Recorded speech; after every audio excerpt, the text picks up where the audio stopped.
Bueno, muy bienvenidos. Vamos a compartir esta semana un seminario con Claudia Herrera. Claudia es licenciada en Historia, es doctora en Historia, estuvo participando en su formación, nos va a contar ahora, en España, en este tema que nos viene a compartir. Así que bueno, la verdad que muchas gracias, Claudia, un honor que puedas compartir este espacio con nosotros. Esta línea que está trabajando Claudia para nosotros es muy importante porque nos da otra mirada de la organización y como licenciado en administración necesitamos también tener como estas otras miradas más multidisciplinarias, ¿no? Así que bueno, esperemos que aprovechar este espacio y la idea siempre es que puedan dialogar sus prácticas profesionales con lo que vamos viendo en los seminarios, ¿no? Y justamente este seminario, y justo estoy viendo acá algunos integrantes de empresas de familia, van a poder entender lo que es la historia de empresas de familia. Así que bueno, muchas gracias Claudia, bienvenida.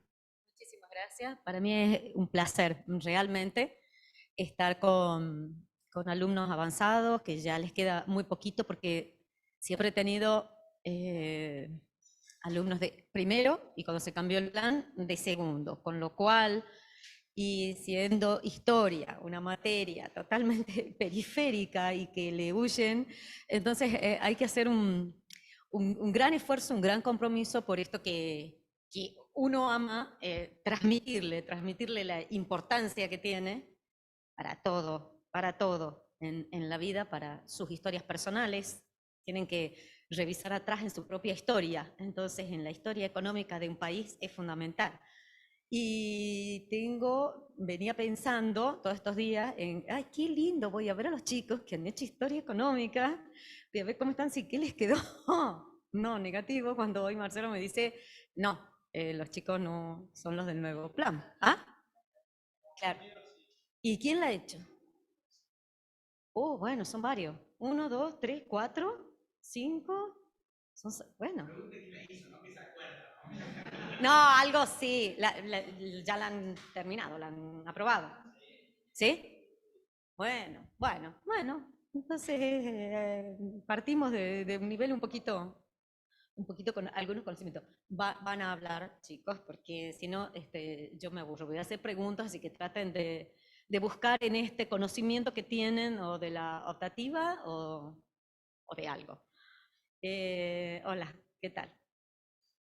Bueno, como decía Marcelo, yo hice mi doctorado hace mucho en España, en la Universidad Complutense, donde, ¿cómo llego a este tema? Mi tema era las élites económicas y la relación que tenía con el poder central. ¿Por qué? Porque en Tucumán es algo muy importante el protagonismo que han tenido las élites tucumanas a finales del siglo XIX con el modelo agroexportador, cómo se insertan las élites en ese modelo agroexportador, una élite industrial y cómo cuaja en ese modelo. ¿Sí? Entonces a mí me interesaba saber eso, las relaciones clientelares, el dar votos por favores, a cambio de favores, el clientelismo y toda esa cuestión.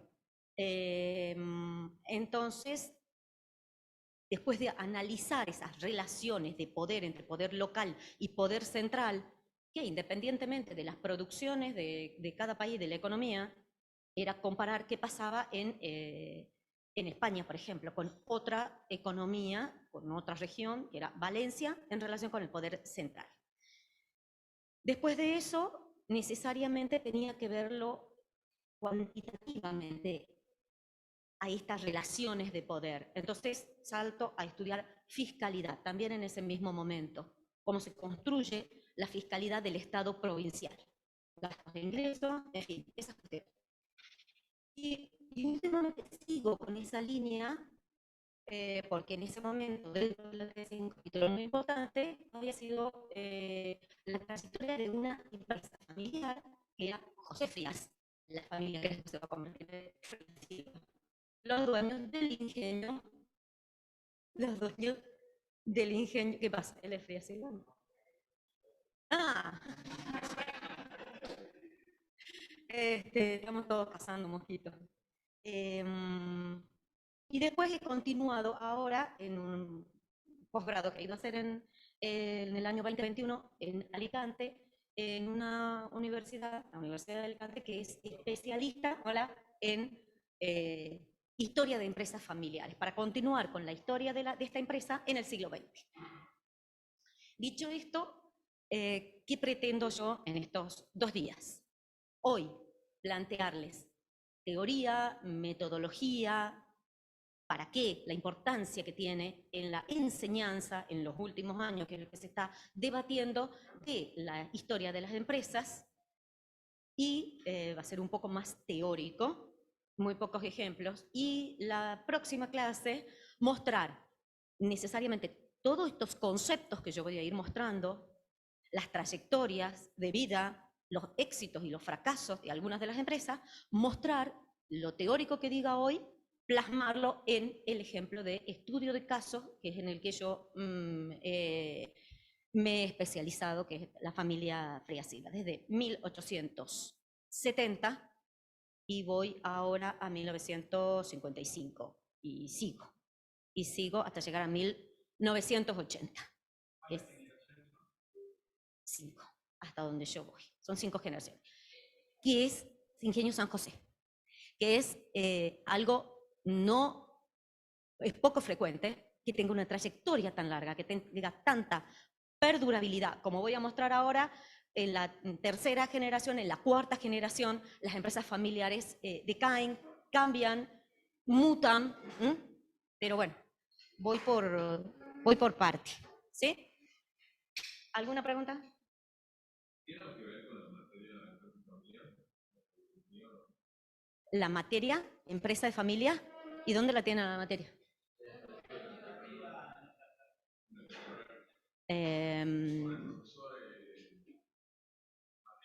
No, no, no. Bueno, no lo conozco. Sí.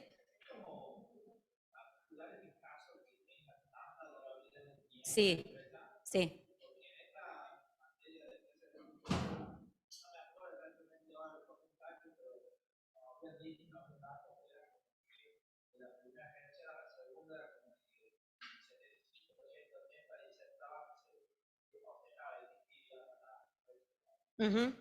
Sí, por lo general. Bueno, les voy a mostrar algunas de las estadísticas enfocadas sobre todo en América Latina y específicamente voy a ir y voy a venir de América Latina y a Argentina con algunas reseñas de América Latina, pero sobre todo focalizándonos en las empresas familiares en la Argentina.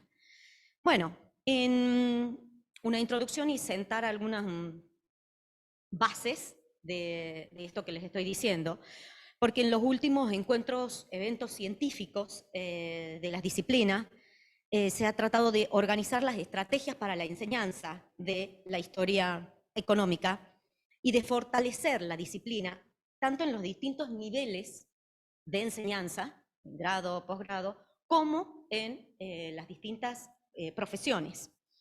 ¿Por qué? Porque se piensa que es necesario enriquecer la formación de diferentes disciplinas, porque está muy interconectada.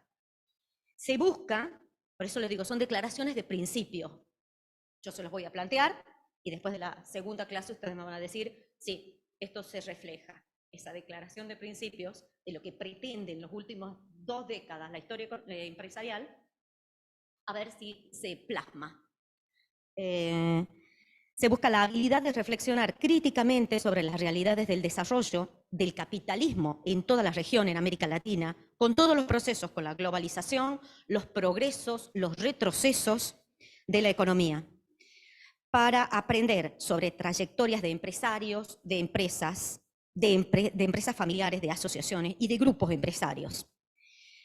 ¿Por qué? Porque son los que llevan la acción de las empresas dentro de las estructuras cambiantes por razones políticas y económicas muy fluctuantes en América Latina.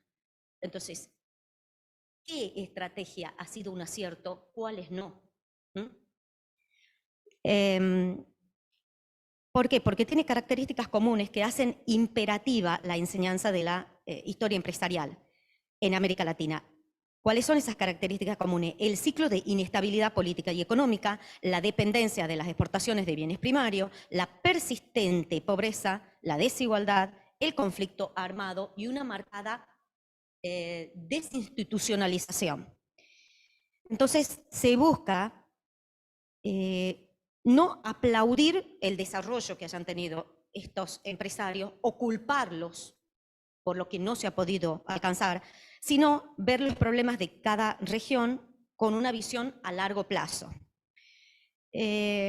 Básicamente, lo que se busca es despertar el interés por esta disciplina para ser utilizada en los cursos, especialmente de administración, porque son los que llevan a cabo las historias de los empresarios, economía, historia, sociología y ciencias políticas. Realmente, cuando de todas estas disciplinas se analiza, como en recientes libros que se han hecho, un mismo caso, un mismo fenómeno, un mismo proceso, se dan resultados totalmente distintos a los que se venía haciendo, porque verdaderamente hay una interdisciplinaridad de las ciencias.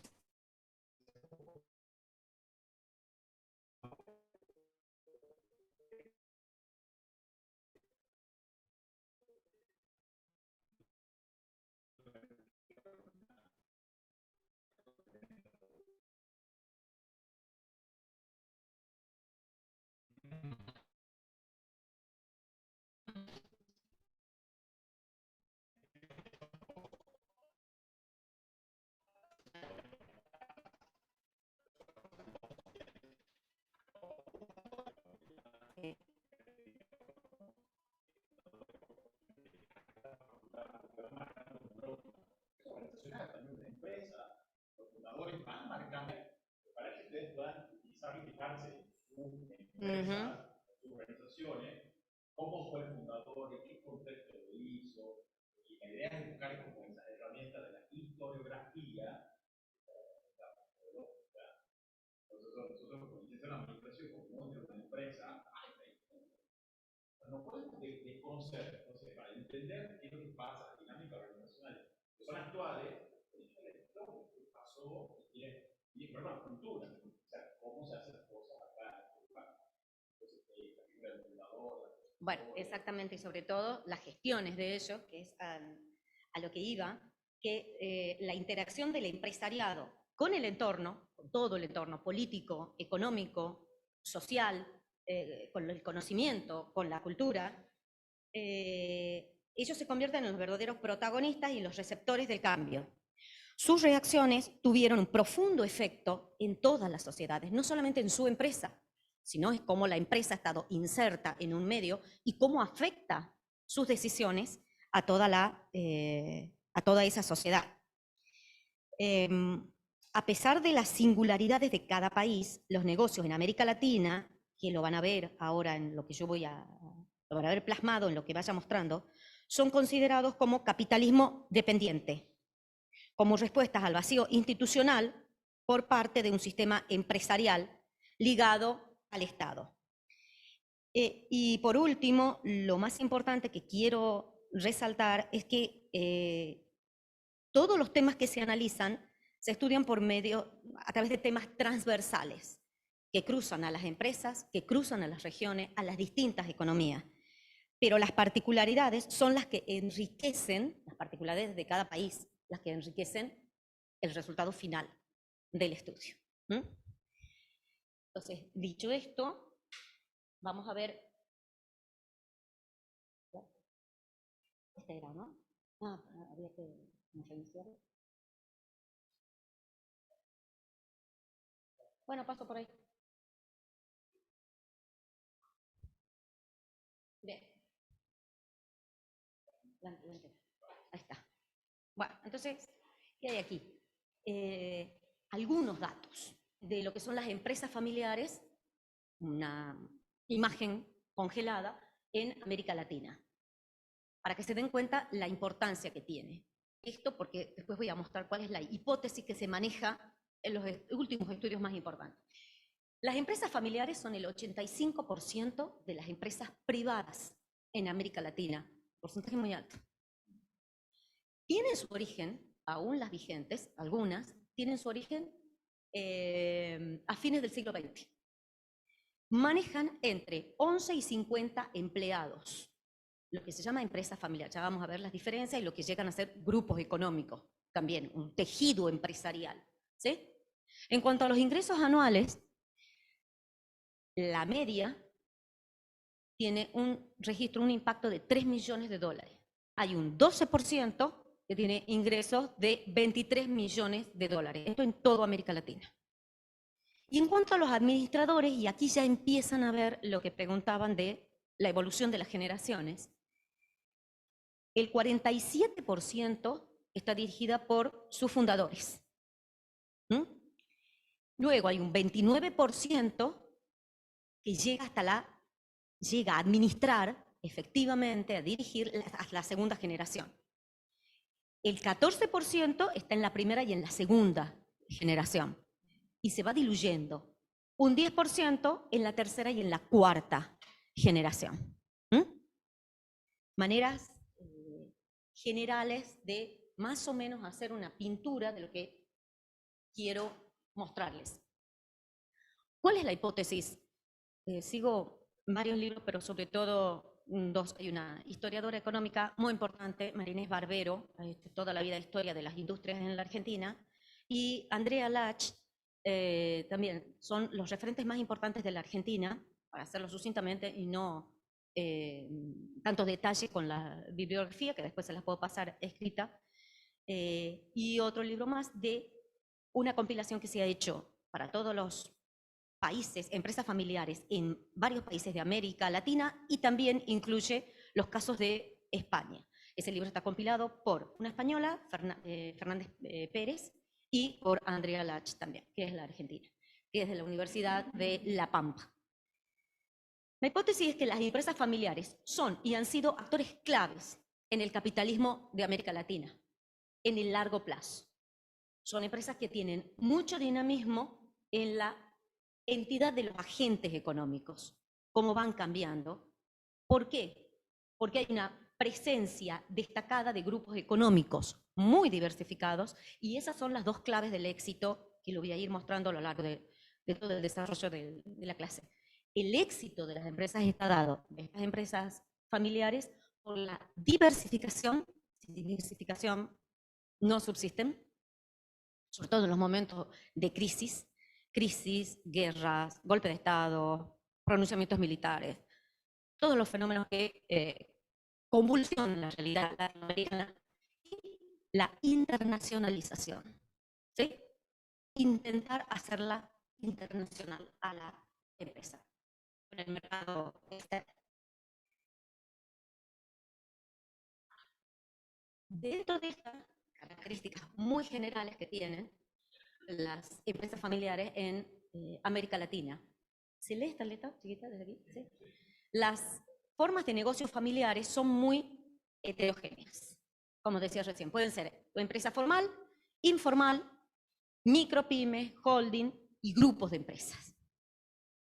De acuerdo al contexto de cada país, de acuerdo a la institucionalidad, que es lo que les permite y les conviene, con menos riesgo, plantear la perdurabilidad, o sea, la supervivencia, sobrevivir a todas estas contingencias que decía hace un momento. ¿Por qué se da? Por una flexibilidad organizativa, y estos son los rasgos que pueden ir apuntando, porque como ha servido en el pasado, sirve en el futuro. Y por la diversificación, vuelvo a hablar de esto, voy a ser muy reiterativa. La empresa familiar, en la empresa familiar, las familias tienen el control efectivo de las decisiones a largo plazo. No se habla de una empresa familiar si por lo menos no tiene 2 generaciones, ¿sí? Entonces, en el largo plazo, son 60, 90 años, de eso se puede hablar de empresa familiar, ¿sí? Y con otras características. Y sobre todo, ¿qué otro componente tiene que es muy importante? Es la transmisión de recursos, no solo el patrimonio, no solo lo tangible, sino lo intangible. Y es fundamental, ya lo voy a mostrar por qué. ¿En qué estoy hablando? ¿Qué me refiero al decir intangibles? Son las formas relacionales con los clientes, la maneja solo la empresa. Son códigos, formas, tácticas con los clientes con los recursos humanos, la cultura de recursos humanos, cómo se maneja con los recursos humanos, el conocimiento del mercado, el control del producto, los criterios y valores para incluir un nuevo miembro de la familia o no, extrafamiliar o miembro político, para incluirlo dentro de la familia. ¿Cuándo? Depende de qué, con qué condiciones, ¿sí? Porque sucedió y puede suceder que esos parientes políticos terminen desbaratando el control de la gestión y se hagan con el poder. Entonces, son estrategias que han venido desarrollando a lo largo de los años. Y eso es lo intangible. Cada empresa es particular, ¿sí? Y la reputación del apellido. Todo ese conjunto es lo que en determinados momentos de crisis las hace sobrevivir. Ahora voy a mostrar por qué. ¿Se entiende hasta acá? ¿Hay alguna pregunta? No, yo quiero decir que esto me parece pobre, ahora, empresas familiares tienen una estilo, por eso tiene una ganadería, tiene teoría, tiene una ciudadela, son 7 o 8 fábricas en toda Argentina, acá en Adrede tiene 2 plantas, una empresa familiar, está el padre, está el hijo y un holding, ¿no? Sí. Eso que dice Claudia no está fijado, no le digo acá en Almirante. No. Esto no ha quedado en la, esto no es solo historia. Si piensan así, Nicola, hay un montón de científicos que son familiares. Marcelo, pero en las cosas que no me digas que podemos poner el abuelo, el padre, el tercero. O sea, el abuelo, el padre y el hijo. O sea, le está manejando el hijo. No, la segunda, la tercera.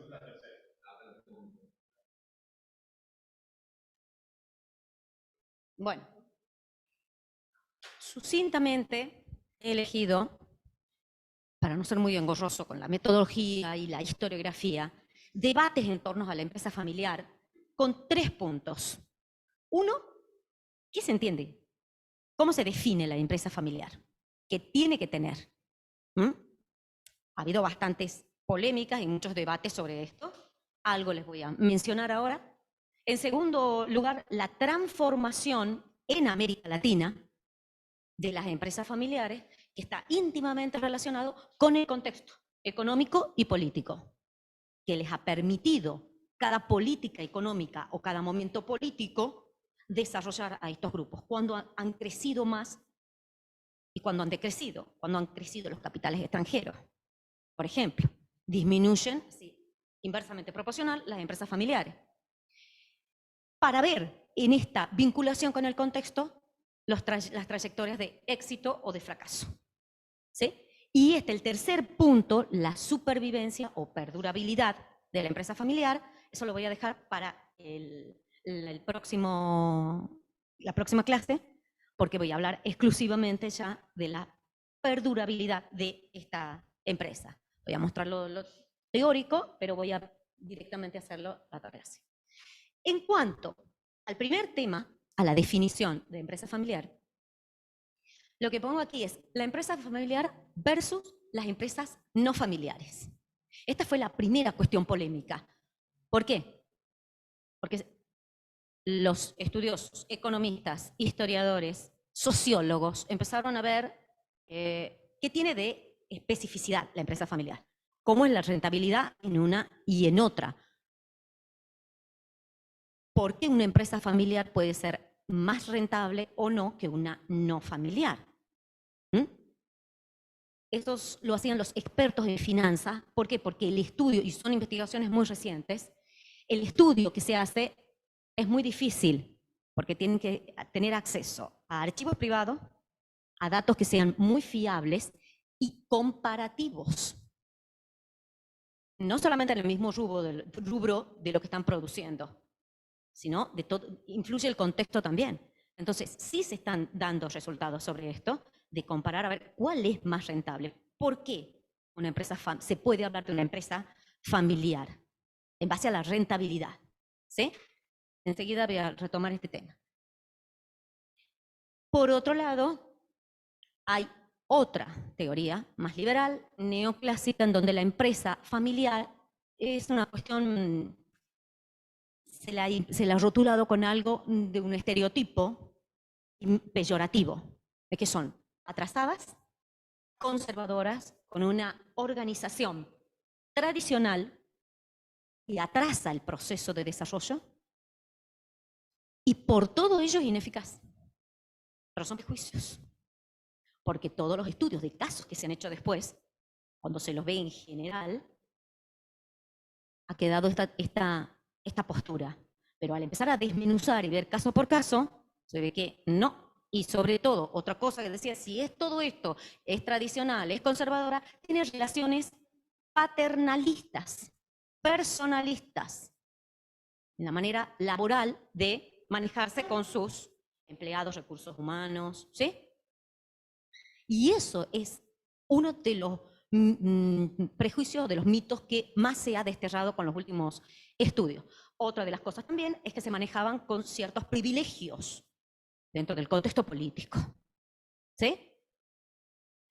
Por último, lo que se ha visto, y esto sí, con evidencia científica de varios casos que se han analizado a lo largo de toda América Latina, es que la empresa familiar tiene mucha resiliencia.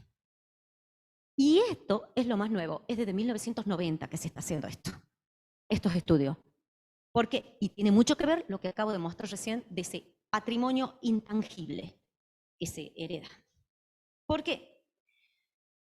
Porque con las crisis de 1970, con la crisis del petróleo en el 70, en el 80, los resabios de todo esto, una corriente de historiadores empezó a cuestionar, a decir, la rigidez interna que tienen los grupos, las grandes corporaciones en Norteamérica, rigidez en establecer el precio, la caída del producto, el exceso de personal, hay mucha rigidez.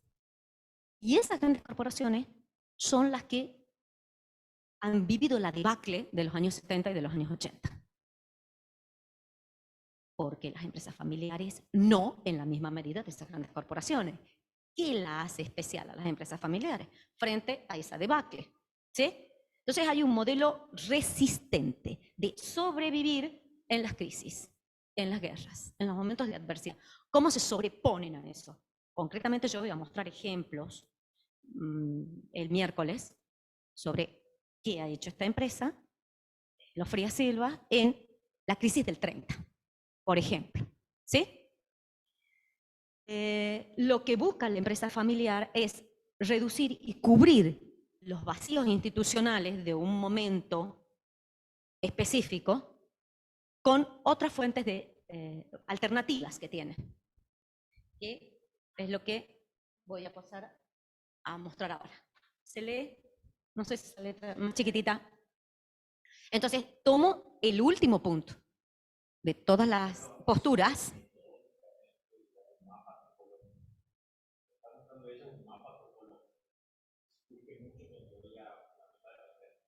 Uh-huh.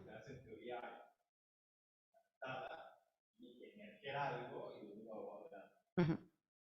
Bueno, claro, son todas las categorías que he puesto aquí para que las vean en un solo mapa, en un solo pantallazo, de qué es esta última teoría, la más reciente, de las empresas familiares con resiliencia y con adaptación a los cambios que les propone el entorno. Algunas tienen éxito, otras no.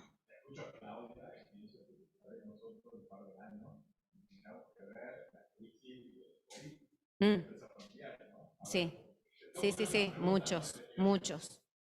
muchas empresas que han tenido que cerrar. Bueno, uno de los libros empieza así, con los efectos de la COVID, justamente por la cantidad de empresas que han tenido que cerrar.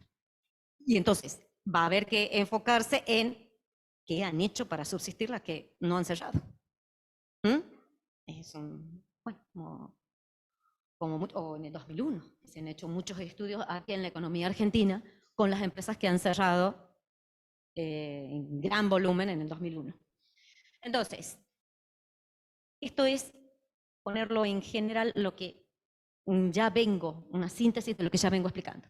Las redes personales de base familiar o étnica, porque ahí tienen que ver los inmigrantes, lo voy a mostrar enseguida, cumplen un rol fundamental en momentos de crisis, porque son los que llevan a preservar los valores identitarios. Se identifican una familia con esa empresa y la empresa con la familia. Es de ida y vuelta. Y lo mismo con una empresa fundada o con un grupo de empresas fundada por inmigrantes, supongamos españoles. También hay una identidad a la que están respondiendo.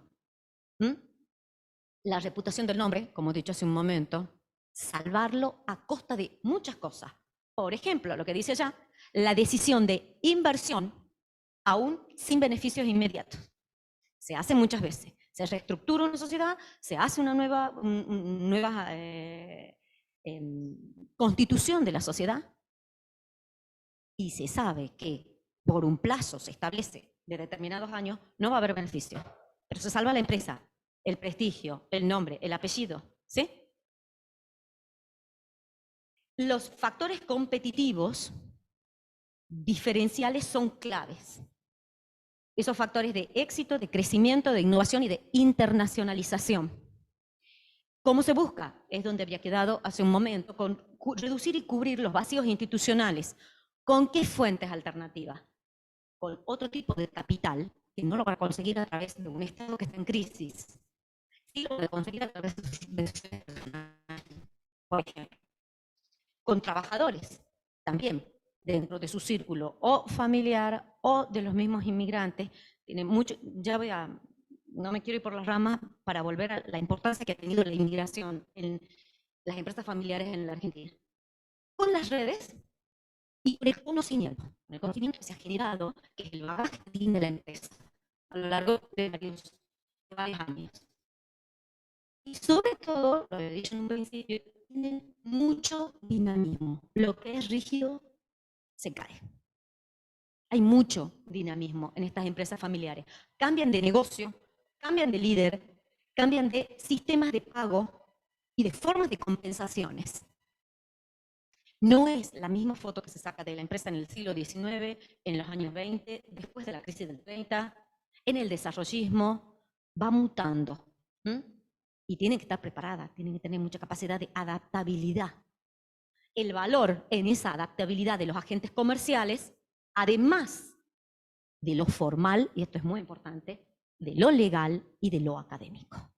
La formación de los herederos, de los futuros directores de las empresas, no solo pasa, sí, es muy importante, por la formación académica, por los estatutos legales de la empresa, pero sobre todo pasa para elegir al líder o elegir quién se incorpora a la empresa o a la comisión directiva, ese valor de adaptabilidad de los actores. ¿Sí? Mucha flexibilidad.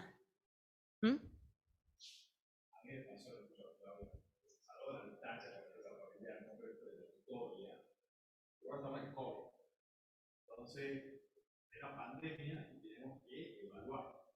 ¿Cómo evaluamos? Porque está con un modelo de estudiante que lo diga. Fue tremendo, fue tremendo. Fue tremendo. Fue tremendo. Por ejemplo, la historia me sirvió. Yo a ver, ¿cómo fue mi experiencia? Porque yo puse otra referencia. Sí. ¿Cómo fue? Bueno, mi jefe daba casos y después con los casos al examen hemos trabajado durante las clases y el examen te hacía preguntas de casos. Entonces decía, mira, como una historia, ¿no? Digo, en este micro ejemplo que lo digo yo, también cómo lo podés extrapolar tal vez en la experiencia de las empresas familiares, o poder cómo afrontó una crisis, sabiendo la historia de cómo afrontó la crisis, no te digo para practicar lo mismo. No. Exacto, de eso se trata. Pero vos vas haciendo como, vas amasando como la neurociencia, vas haciendo sinapsis. Entonces, sí, el pasado hizo esto. Y bueno, entonces, y eso te abre un... Y eso que se hizo en el pasado, ¿a qué se parece? ¿O qué herramientas tengo en este futuro para reemplazar esas herramientas? Pero queda, es el bagaje, la herencia cultural que tienen esas empresas. Yo creo que eso pasa también por eso. Ojalá que ustedes puedan día de esto, la experiencia de empresa, vayan investigando qué pasó, porque hay que ser como historiador de empresa.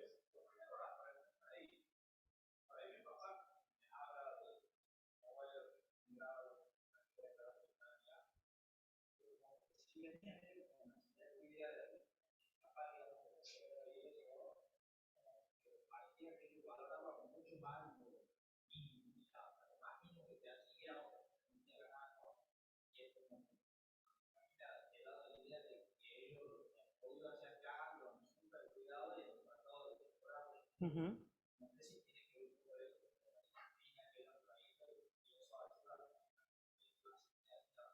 Sí, sí, sí, claro que tiene que ver. Vienen de situaciones extremas, vienen de expulsados por crisis, italianos y españoles por crisis agrícolas. Entonces, empezar acá de cero es cuidar el riesgo, cuidarse las espaldas y ver sobre todo eso, con quién me asocio, con quién trabajo, qué empleados voy a contratar para minimizar los riesgos en un lugar que todavía es hostil. A medida que va pasando el tiempo, va surgiendo la segunda generación y se van asentando en ese poder económico que han creado. Pero sí, venir tal cual lo dice la frase, con una mano atrás y otra adelante, es cuidar muy mucho el riesgo, porque lo han hecho a pulmón. También está esa frase de cómprale al que heredó, no, al que compró, pero no al que heredó, porque el que heredó, que vendría a ser el contrario, lo contrario de esto, no le da el valor que tiene. En cambio, tu abuelo, o el que ha sido el fundador, lo hizo de la nada, a la empresa, al emporio, y tiene muy mucho valor para él. Por eso es que con las generaciones de las empresas se va diluyendo, porque no tiene, y eso sí se lo tiene que transmitir de generación en generación, pero naturalmente no está intrínsecamente vivido esa experiencia de fundar una empresa de la nada. ¿Sí? Y eso es lo intangible que se tiene que transmitir en las empresas, porque es uno de los motivos que llevan al fracaso. ¿Sigo? Bueno, hasta acá, y ahora los voy a escuchar a ustedes. Es la parte teórica, metodológica, por lo general, de lo que ha pasado con los casos de América Latina. Vamos a entrar a ver esto, que ya nos estamos adelantando con la inmigración, de qué ha sucedido en la Argentina. Y aquí sí, ya necesito que ustedes me digan qué es lo que se acuerdan y qué no de historia. Porque ahora estoy a ver los 3 puntos que yo había marcado. Era uno, el de la definición de empresa familiar, ¿se acuerdan? El segundo, el contexto modifica y condiciona al éxito o al fracaso. Y la tercera, la de la perdurabilidad.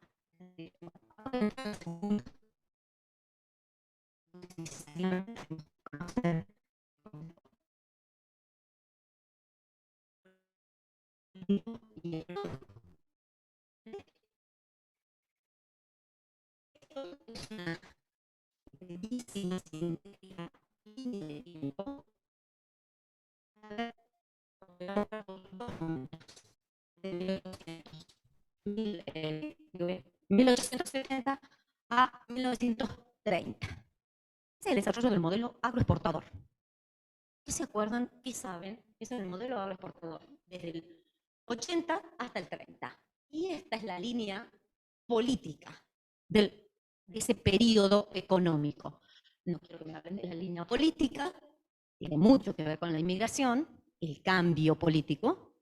Un fenómeno social trae aparejado un cambio político. Pero ¿qué se acuerdan del modelo agroexportador? Para saber de dónde partimos. Lo esencial. Ni idea.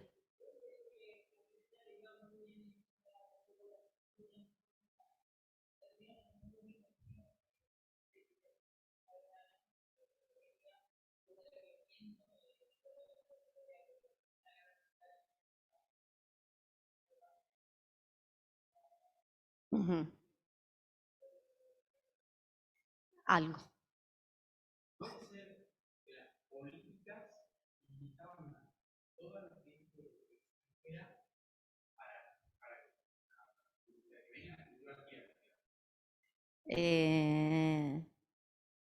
Hay toda una política, y sobre todo está establecido en la Constitución, de política de fomento hacia la inmigración.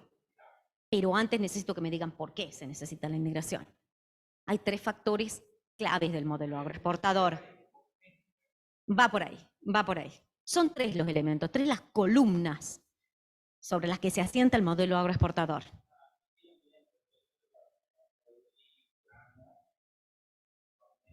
Y carne, fundamentalmente. Grano y carne.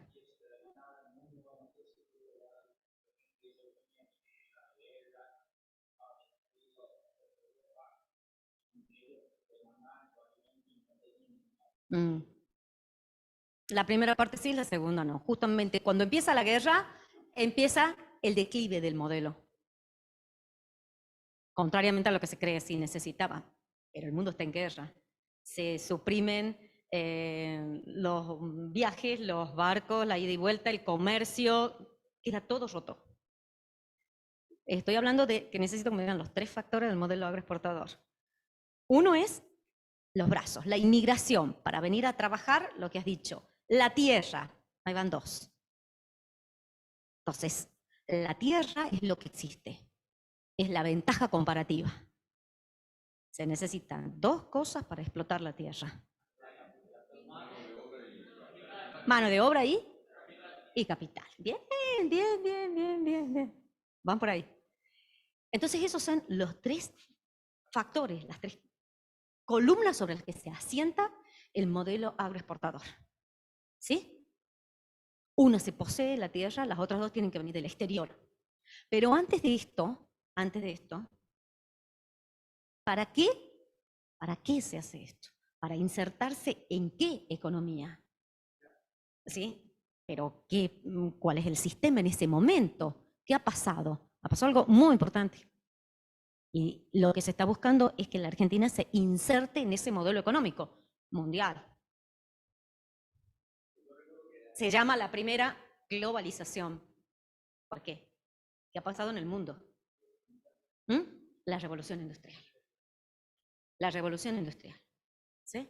Entonces, lo que va a hacer Argentina, vamos a mostrar esto primero. ¿Sí? En Gran Bretaña estalló la revolución industrial. ¿Sí? No vamos a ver esto en detalle, sino que la economía mundial Gran Bretaña está en su segunda fase de revolución industrial. Es importante ver este contexto para saber qué han hecho las empresas en esta economía. La segunda fase de la revolución industrial implica que Gran Bretaña dejó de ser el taller del mundo, la primera potencia industrial. No va a ser el eje de su economía la producción industrial, sino, como le sobra capital, se va a dedicar a lo financiero. Entonces se pasó del capitalismo industrial al capitalismo financiero y se dedica a ser una prestamista internacional y a manejar la banca mundial, liderada por la libra esterlina, es el patrón. ¿Está? Entonces, ahí hay una división del trabajo con las zonas productoras de materias primas, Argentina, toda América Latina, cada una con un producto específico, o con 2, y las zonas industrializadas. De acá para allá, carne y trigo, y de allá para acá, industria de base, inversión de capital. ¿Está? ¿Estamos en ese contexto? Sí. ¿Qué? No. Y no, seguimos desgraciadamente siendo economías agroexportadoras, pero es lo que vamos a ver. ¿Qué ha pasado con la industrialización en este periodo? ¿Sí? Sí. Eso, son los ferrocarriles. Hierro, carbón y acero. Se especializa en eso en este momento Inglaterra, más que en los productos industrializados, que los ha dejado para que lo hagan las nuevas 2 potencias que han llegado a la revolución industrial, Estados Unidos y Alemania. ¿Sí? Entonces, en esa economía se tiene que insertar Argentina con estos 3 elementos. La tierra abundante y fértil que se tiene, pero se necesita los brazos para trabajarla y se necesita el capital para explotarla. Ese capital, por eso mostré lo de recién, es el capital inglés exclusivamente, ¿está? Que viene en forma de inversión directa, pero sobre todo con los ferrocarriles. ¿Sí? Esas son las inversiones más importantes que hacen los ingleses.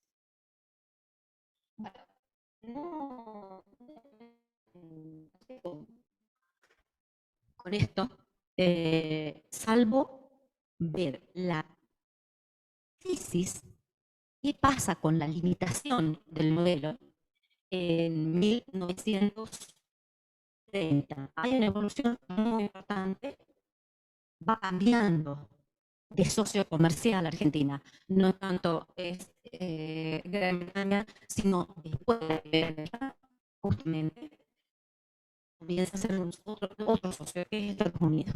Pero hay una diferencia fundamental. Con Gran Bretaña la economía era complementaria, porque lo que necesitábamos nosotros lo enviaba Inglaterra y lo que necesitaba Inglaterra lo exportábamos nosotros. En cambio, con Estados Unidos es una economía competitiva, se produce lo mismo. Entonces, cambia la balanza de pago, cambia la balanza comercial y va a ser deficitaria la balanza comercial con Norteamérica, que no era así con Gran Bretaña. Hay una evolución muy grande de esto. Y después, justamente, después de la Primera Guerra, es el primer cimbronazo que tiene la economía argentina, que con el modelo agroexportador son recursos agotables, no es un desarrollo industrial que dé autonomía e independencia a la economía, porque siempre se está a merced de las fluctuaciones del mercado internacional. Siempre. Cuando suceda algo en la economía internacional, va a impactar directamente en la economía.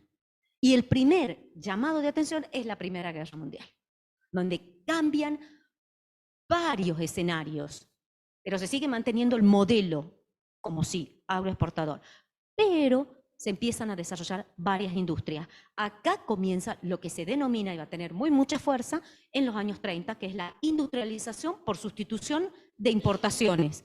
Como su nombre lo indica, porque se ha interrumpido el comercio mundial, no entran las importaciones a la Argentina y hay que producirlas. Pero no está montada la industria y no hay capitales para desarrollar la industria. ¿Sí? Entonces, esos son los límites del modelo que habían mostrado ya ese resquebrajamiento con la Primera Guerra. Se acomoda el modelo con alguna industria que se empieza a elaborar para consumo del mercado interno, ¿sí? Pero donde verdaderamente cae este modelo es con la crisis del 29. ¿Por qué? Porque el crecimiento, esos son los límites, está basado en el endeudamiento externo y en una balanza comercial positiva constantemente. Si no es positiva, se viene abajo el modelo, porque de los ingresos de la aduana depende el Estado. Es su principal fuente de ingresos. ¿Cuándo cambia eso? Como estudiantes de esta facultad ya tienen que saber.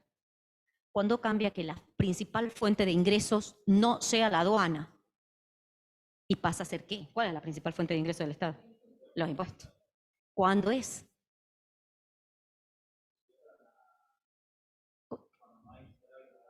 No, pero ¿cuándo comienza a ser los impuestos la principal fuente de recaudación para el Estado? Sí, ¿por qué? ¿Por qué no se exportaba tanto? ¿Ah? ¿Qué? No es con la Primera Guerra. No. Es con la crisis del 29, que cambia toda la economía mundial. Se interrumpe el comercio internacional, hay un gran desempleo, gran paro, después lo vamos a ver. Y ahí es cuando se crea por primera vez en todo el mundo el impuesto a los réditos, el impuesto a las ganancias, en la década del 30, y pasa a ser la principal fuente de ingresos del Estado. ¿Sí? Totalmente, se cierra, sobre su frontera. Comienzan las barreras aduaneras, arancelarias, proteccionismo, ya lo vemos. La pampa húmeda está llegando al límite de sus posibilidades porque hay gran concentración de la propiedad. Si hay tiempo, después voy a hablar de esto, porque Estados Unidos ha seguido otra política de tierras con los inmigrantes totalmente distinta a la política argentina de concentración de la gran propiedad y del latifundio. Y es una de las razones, una de las diferencias estructurales entre los dos países de por qué somos lo que somos y Estados Unidos es lo que es. Porque es una producción pequeña e intensiva. Después cuento sobre esto. Gran Bretaña entonces decae con la Primera Guerra Mundial, que es la primera alarma de la continuidad del modelo, pero el ocaso definitivo es con la crisis del 29. ¿Sí? ¿Por qué? Porque hay un predominio totalmente rural, donde si no hay industria, no hay autonomía, no hay autarquía. ¿Sí? Se está dependiendo siempre de cómo impacte nuestros productos en el mercado externo. ¿Está? Bueno, esto es el contexto económico y político. Vamos a ver qué pasa a nivel de las empresas familiares, en ese contexto que acabo de mostrar, del modelo agroexportador, de los cambios que hay en las décadas del 20, muy someramente lo que he contado, hasta el 30. Por eso no se ve allá, esto va desde 1870 a 1930. ¿Sí? Vuelvo a mostrar en este mapa el estado de las empresas familiares en este primer momento de la economía argentina, que es el modelo agroexportador, en el desarrollo del capitalismo temprano. ¿Sí? Esto son generalizaciones para toda América Latina. Por eso muestro empresas de otros países. Hay una sostenida demanda de las capacidades gerenciales y empresariales por esta necesidad, porque hay una expansión económica muy importante. ¿Sí? Eso no lo hemos mencionado, pero esto de el granero del mundo, la séptima potencia, ha sido en 30 años un crecimiento exponencial de la economía en volumen de capital. Entonces es un terreno propicio para el desarrollo de las empresas familiares y del gerenciamiento. ¿Por qué? Porque son impulsoras estas empresas de desafíos y oportunidades. Y hay muchas oportunidades de negocios en este momento. En el campo, en el comercio, en la finanza, en los servicios. Hay que desarrollar todo para poner a la Argentina en ese contexto internacional.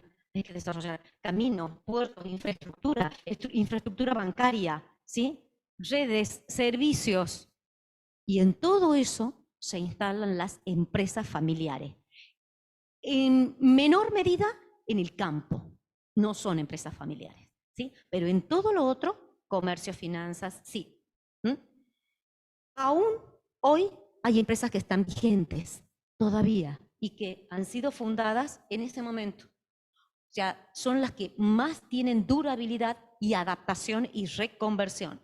Miren todos los procesos que han pasado económicamente en el siglo XX y siguen esas empresas vigentes. Acá es lo que les mencionaba. En este periodo se da en todos los países este fenómeno de la mezcla, la relación intrínseca entre el empresariado y los inmigrantes. Muchas de las empresas familiares están fundadas con capitales de inmigrantes. En los inmigrantes hay una heterogeneidad. Vienen campesinos huyendo de una crisis agrícola, no tienen capital, ¿sí? Pero hay otros que sí vienen con capital. Por ejemplo, nosotros aquí en la industria azucarera, los franceses han fundado varios de los ingenios azucareros, con capital que traían ellos. Ellos no son de los sectores más pobres, de los sectores más necesitados de la inmigración, ¿sí? Pero además, esos inmigrantes traen conocimiento, capital, conocimiento técnico, redes, ya hemos hablado de la importancia de las redes, traen recursos humanos y mantienen el contacto con su país, que los sigue aprovisionando de eso, de capital, de conocimiento técnico de Europa, que estaba avanzada en cuanto a industrialización. ¿Sí? En segundo lugar, ¿qué otra característica tienen esas empresas familiares hay una alta diversificación de las empresas familiares y de los grupos empresariales diversificados, como un tejido empresarial, ¿sí? Y eso se logra, también lo voy a mostrar en la clase que viene, sobre todo a través de los matrimonios. Se mantiene una red de relaciones a través de alianzas matrimoniales. Es fundamental. En tercer lugar, y aquí ya les empiezo a mostrar, quiero mostrar un cuadro con números de cómo se ha hecho esta estadística en Argentina sobre todo. De 30 empresas que todavía tienen vigencia, de 30, 10, o sea, es la tercera parte, son empresas familiares. Entre ellas, el grupo Bungeborn, Tornsky, es la primera refinería de azúcar que se creó en Rosario, entre muchas otras empresas, y Bember, dentro de Argentina.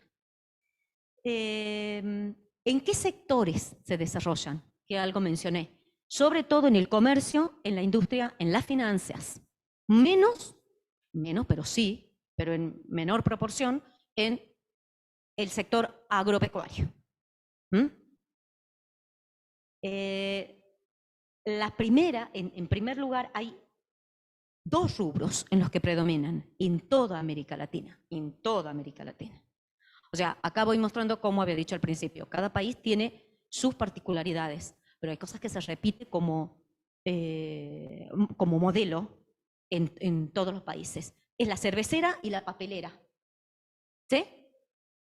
En donde se ve, en la cervecera sobre todo, la íntima relación entre la industria y los inmigrantes, ¿sí?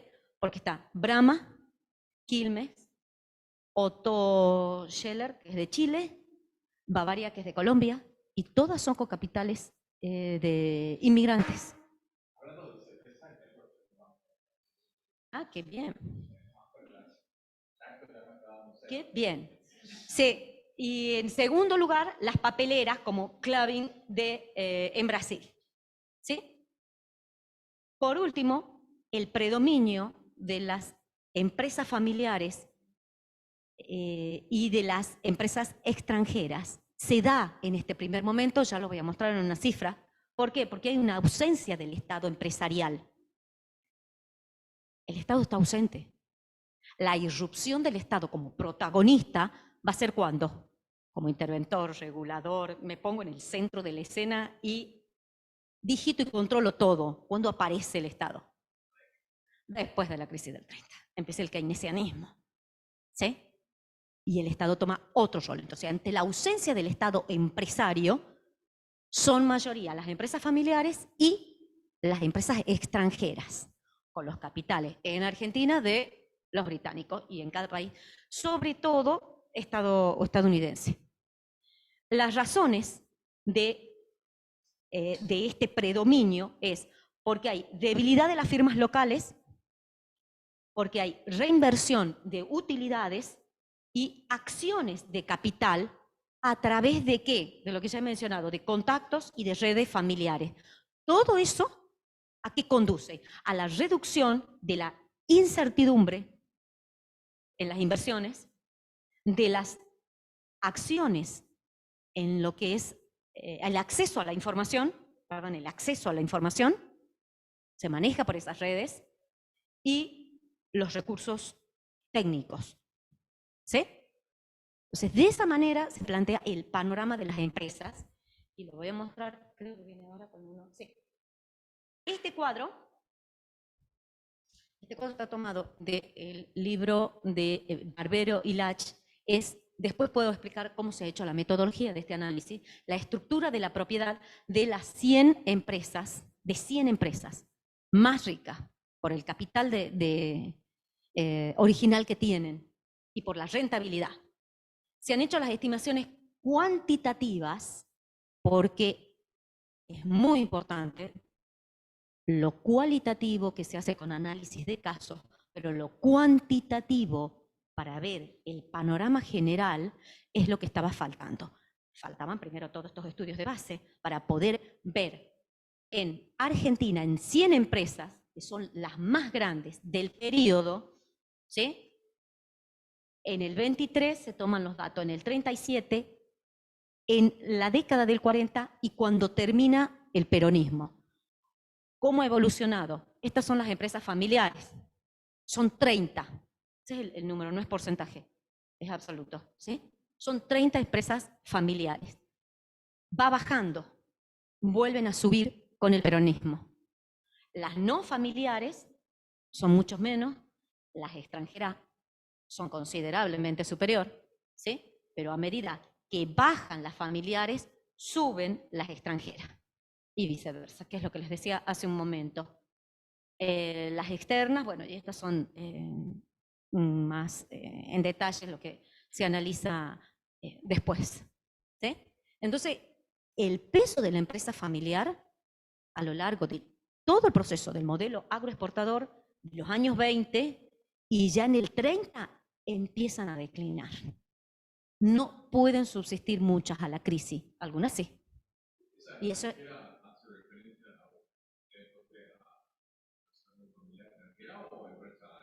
no son familiares, son extranjeras. Estas son todas las empresas.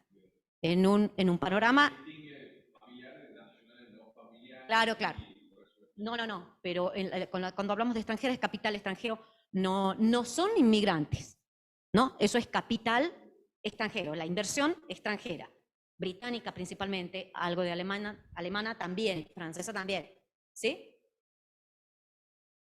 Bueno, esto es hasta las 9:30, ¿no? Vamos bien. ¿Alguna pregunta hasta acá? ¿Cómo lo ven? ¿Se entiende? La pintura de las empresas familiares del peso que han tenido en ese momento.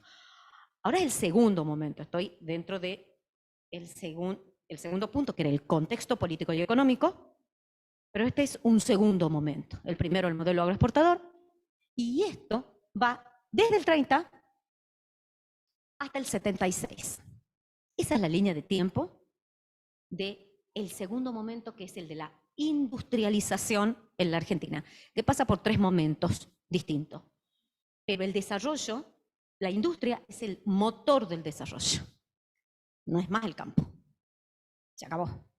Eso es lo contundente que ha pasado en 1930. Y hay 3 momentos, y las empresas familiares van respondiendo a esos 3 momentos. El inicio con las ICI, que ya habían iniciado en los años 20, no empiezan en los 30, pero durante todo el 30 es industria liviana, es industria por sustitución de importaciones. Con el peronismo hay por primera vez una política voluntaria de desarrollo industrial.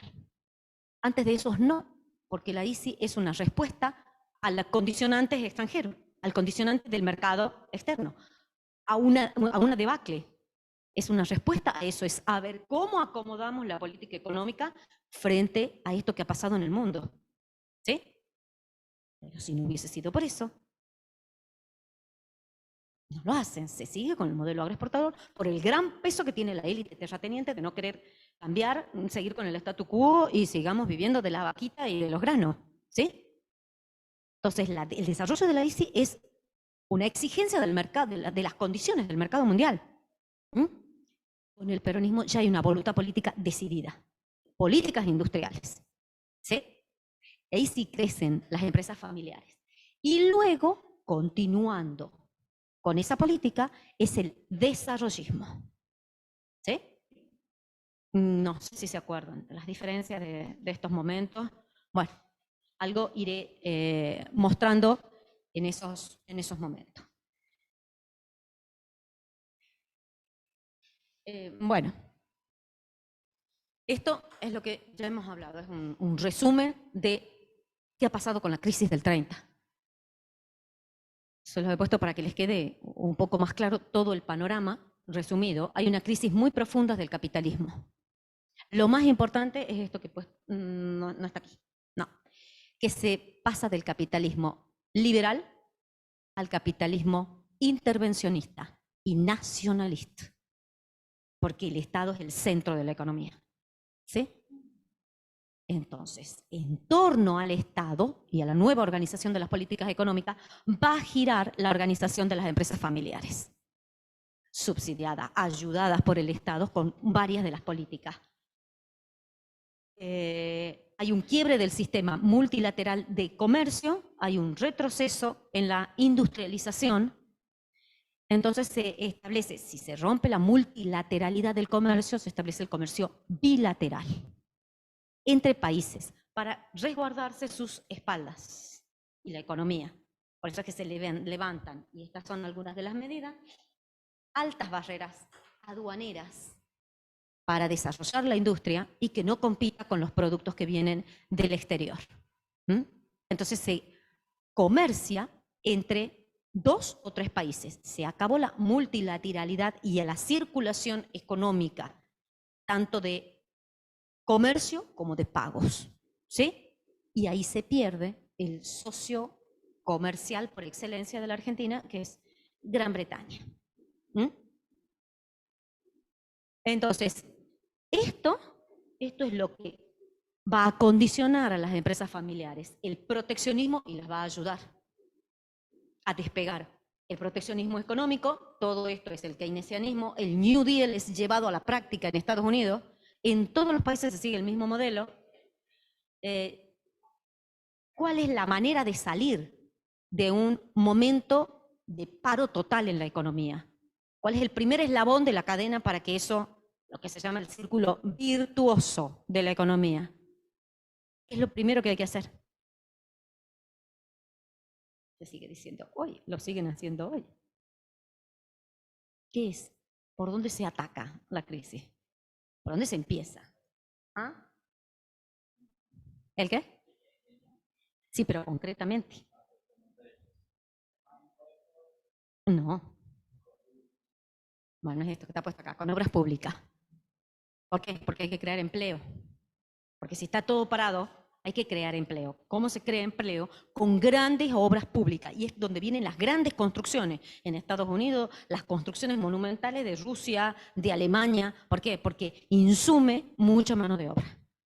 Y hay que aumentar el poder adquisitivo. ¿Para qué? Para mover la maquinaria de que ese empleado, ya no desempleado, ya no está en paro, está empleado, tiene salario, tiene poder adquisitivo, genera demanda industrial. Y así se reactiva la economía. Eso es el keynesianismo. Entonces se empieza por acá a atacar la crisis, con las grandes obras públicas para crear empleos. Remarco esto porque las grandes obras públicas son a las que se van a dedicar empresas familiares muy importantes, ¿sí? Y que se fundan sobre todo a principios de los años 40, con créditos que también da el Estado a esas empresas, ¿sí? Bueno, bueno, esto es lo que había dicho hace un momento. Del capitalismo liberal se pasa al intervencionista y nacionalista. ¿Se entiende, no? El panorama. Sí. No lo tenemos nosotros, pero las transacciones que se hacían con Gran Bretaña estaban lideradas por el patrón oro, por la libra esterlina. Eso comienza a decaer cuando estalla la guerra, la primera guerra. Y cuando termina, se acabó el patrón oro. La que va a decidir desde ese momento la moneda de cambio y de establecimiento de precios y de valores es el dólar. Desde el final hasta hoy, desde el final de la primera guerra. Antes de eso sí fue la libra esterlina y el patrón oro. Bueno, acá solo voy a mencionar la industrialización que se ha dado en la década del 30 por todas esas coyunturas favorables que ha habido migración. Esto ya no es la inmigración, hay movimientos, ¿sí?, por población que queda sin trabajo por la crisis, entonces emigran del interior hacia Buenos Aires y se van concentrando en focos urbanos, en Buenos Aires, en Santa Fe, en Rosario, en Córdoba. Eso, sumado a la necesidad de desarrollar las materias, la manufactura que dejó de ingresar por la crisis, son los dos factores que se suman para desarrollar el mercado interno. Hay gente hay consumidores por ese mercado interno importante en esos centros urbanos y se instalan las industrias en esos centros urbanos. ¿Sí? Entonces, y hay oferta. Además, no solamente son consumidores, sino que es oferta de mano de obra. Ese proceso de migraciones de la década del 30 es el contexto ideal para el desarrollo de las industrias. Lo que me interesa es esto, porque es lo que voy a mostrar con las empresas familiares. Además de la alimenticia y textil, que ya se venía dando, se desarrollan mucho más en la década del 30, pero se suman la farmacéutica, cementera, frigoríficos, que ya venía antes de la Primera Guerra, metalurgia y sobre todo automotriz, donde acá se hace el ensamblado, porque viene de Estados Unidos. Y como eslabonamiento de esa industria, la producción de caucho y de neumáticos y de repuestos para autos. ¿Sí? Sobre eso van a girar las empresas que van a ser prósperas y van a tener mucha expansión en este momento. No voy con esto. Y esto es lo mismo que he mostrado hace un momento para la década del 30, para el modelo agroexportador, ahora es en el momento de la industrialización. ¿Sí? También un panorama para toda, son conclusiones para toda América Latina. Ahí esta no se ve casi nada, ¿o sí? Hay una primera etapa de la industrialización, o sea, estos son los años 30, de la ICI, que está, todo lo que ya he dicho, regulada por el Estado, con el proteccionismo, la regulación, la intervención, el control de cambios. Lo mismo que ahora, el control de cambios se creó en ese momento. Según las necesidades de pago de la deuda, se establecía qué importadores y qué exportadores, y cuánto era el cupo que tenían para la exportación. Lo mismo que ahora, eso pasó en la década del 30. ¿Sí? La promoción industrial, la intervención, los créditos para el desarrollo. Y a partir de 1945 se tecnologizan más. Hay industrias un poco más de bienes medianos. No es tanto industria liviana, pero no es pesada. No va a ser pesada. Falta todavía para esto. Para integrar la producción y para superar el desequilibrio del sector externo. Se sigue respondiendo a las necesidades del sector externo. Acá, bueno, esto ya he mencionado, cuáles son los rubros, pero sobre todo hay empresas que surgen en este momento y que tienen todavía vigencia. Empresas familiares. Bimbo, la de pan de México, que es mundial, es la más importante de pan en el mundo, surge en este momento. Sadia, sí, de Brasil. Sadia es de Brasil, jamón también, ¿no? Sopa, jamón, varios embutidos, y Odebrecht, la brasilera. ¿Sí? Esto te les había mencionado. ¿Por qué la empresa familiar, varias empresas familiares fracasan en la década del 30? Otras no. Las que fracasan, los factores más importantes que las llevan al fracaso es son absorbidas esas empresas por capital extranjero. Me ha quedado aquí. Por capital extranjero. Algunas son vendidas. ¿Sí? Hay crisis sectorial dentro de la misma empresa. El impacto de los ciclos económicos muy inestables, que no lo pueden sobrevivir. Esto también, esto ya es interno, es la fallida transición de una generación a otra. La mayoría de las empresas se habían creado con el modelo agroexportador. Han pasado los 30 años. ¿Sí? Y encima tienen la crisis del 30. Y no se pueden adaptar a una economía que es total. Ahí les muestro lo que había dicho al principio, la versatilidad, la adaptabilidad. No puede ser nada rígido, porque ha cambiado totalmente el mundo económico.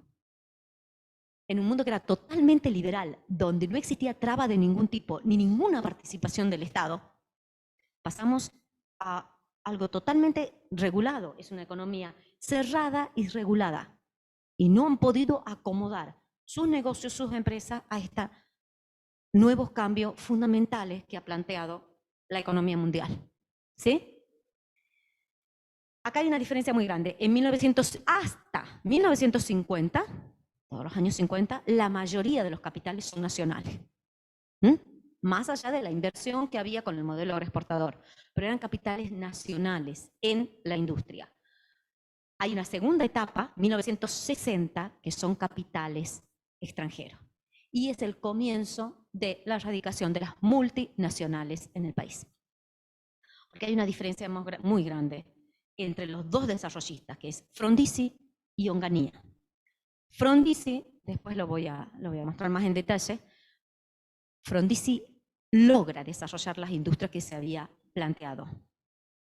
Se logra el autoabastecimiento de petróleo, el autoabastecimiento de acero, ¿sí? De industria química, y se está avanzando hacia la industria pesada. En cambio, cuando viene el otro militar con otro golpe, y ha sido ha dejado secuelas muy serias, entre ellas el cierre de los ingenios en Tucumán, lo que hace es la desnacionalización de las industrias y se instalan las filiales, las multinacionales en el país. El capital extranjero es muy distinto. En la primera etapa del desarrollismo con Frondizi venía para invertir y para potenciar lo que Argentina tenía. Con Onganía no viene de esa manera el capital. Se instalan directamente las multinacionales y se comienza a desnacionalizar la industria. Entonces eso también impacta mucho en las empresas familiares. Hay una gran inversión en los años 60 de mucha inversión y se necesita otro tipo de conocimientos tecnológicos para las nuevas industrias pesadas que se necesita montar, que es seguir desarrollando la automotriz, química, acero y petróleo, ¿sí? Más allá de esos dos logros que había nombrado de Frondizi, comienza ahí la declinación de las industrias. Por último, esto, lo he puesto con negro para que se vea más, que es Techint, que es el grupo más importante hoy en la Argentina. Y se ha creado en esos años, en los años del peronismo, 1947. ¿Sí? Y acá se vuelve a dar esa imbrincación de el inmigrante, del capital inmigrante, con la empresa, con la industria. Es un italiano inmigrante, no de la primera hora, sino de lo que sucede después, años 30, años 40, que tiene acceso y mantiene las redes con su país de origen, tiene acceso a capital, ¿sí? Y tiene el know-how, que también lo sigue manteniendo y puede traer conocimientos técnicos para montar las industrias que hace. En el primer momento tiene grandes obras, que es lo que he mencionado, las grandes obras de ingeniería van a estar a su cargo en el país, ¿sí? De ingeniería pública. Va a ser concesionario de las grandes obras públicas que va a hacer el Estado en el 30, en el 40, ¿sí? ¿Qué es lo que produce en el primer momento? Materiales de construcción y construcción metalmecánica. Tubos de acero, placas de acero, es la fábrica Dálmine, ¿sí? Gran expansión de esa industria pesada. Después de la Segunda Guerra, se diversifica hacia la industria, las finanzas y sobre todo la ingeniería. Es el mayor grupo de la Argentina, que tiene capacidad propia, interna, él mismo en la empresa, pero sobre todo políticas industriales del periodo peronista que lo benefician y del desarrollismo en el primer momento. Son las políticas que van desde el 45 al 76. Después siguió creciendo. Es realmente un caso paradigmático porque ha vivido todos los escollos económicos y las crisis, adaptándose, acomodándose, y hasta el día de hoy es la empresa, el grupo económico más importante empresarial de la Argentina. Bueno, yo dejaría ahí porque ya entramos a ver estas empresas familiares, después de haber planteado esto, cómo van evolucionando en esos dos momentos, lo de la perdurabilidad y mostrado con un caso puntual la gran evolución desde el siglo XIX al siglo XX de esa empresa familiar en una economía nuestra, en el azúcar. Dudas, preguntas, comentarios, disensiones. Nada, están todos de acuerdo. Y han entendido perfecto.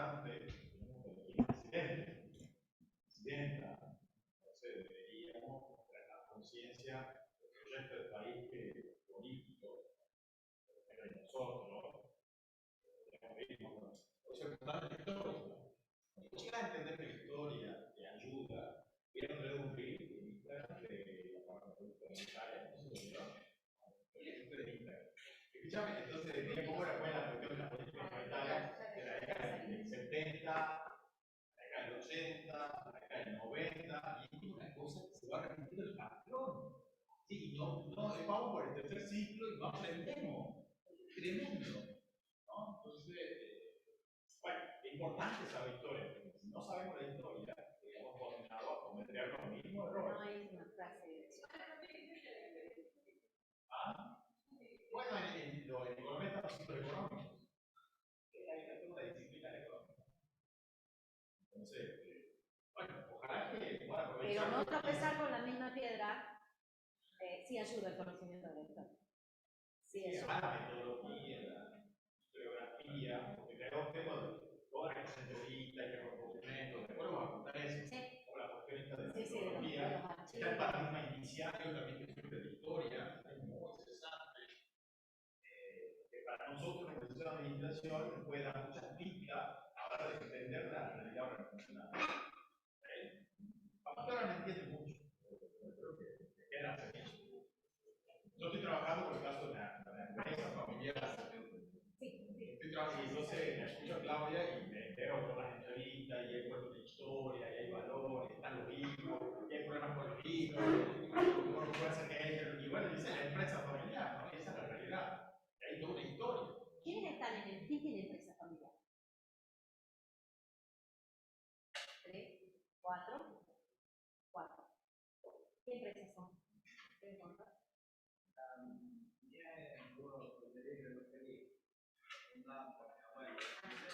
O sea que son la tercera generación. ¿Vos?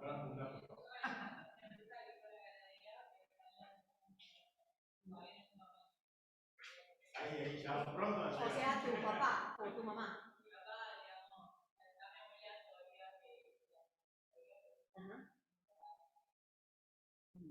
¿Te sirve? ¿Te sirve? ¿Te da algunas pistas? Esto.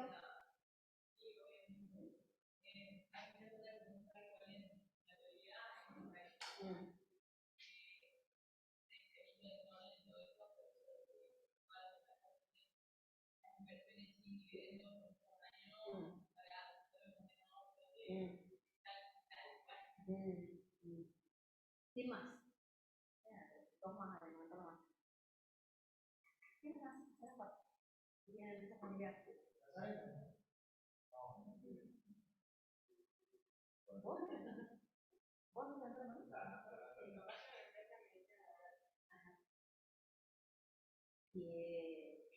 ¿Por qué es empresa familiar? ¿Está con los hermanos?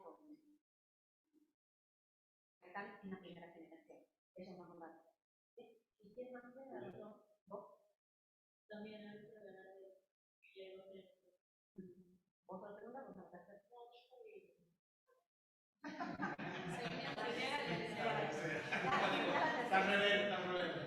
No, son las mismas.